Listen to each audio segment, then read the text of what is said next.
Canada رقبے کے لحاظ سے دنیا کا دوسرا سب سے بڑا ملک ہے۔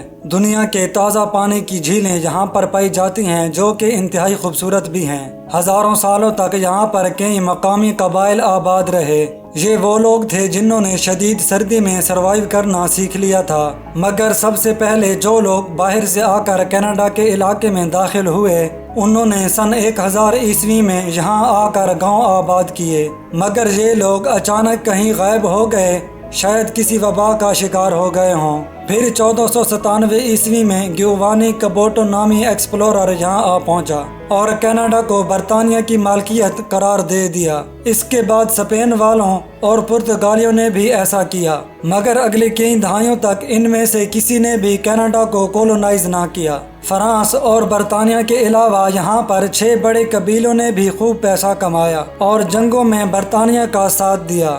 وقت گزرتا گیا اور آہستہ آہستہ فرینچ کالونی اس کے ارد گرد برطانیہ کی کالونی بڑھتی چلی گئیں۔ اس کے بعد فرانس اور برطانیہ میں ایک بار پھر جنگ شروع ہو گئی۔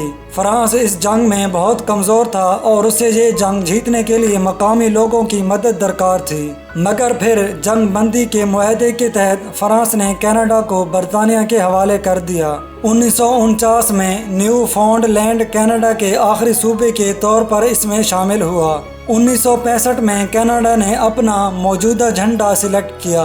پھر 1992 میں برطانیہ کی پارلیمنٹ میں کینیڈا ایکٹ پاس کیا، جس کے تحت کینیڈا کو اپنا آئین بنانے کی اجازت دے دی گئی۔ نئے آئین برطانیہ کی پارلیمنٹ کا کینیڈا میں عمل دخل مکمل طور پر ختم کر دیا۔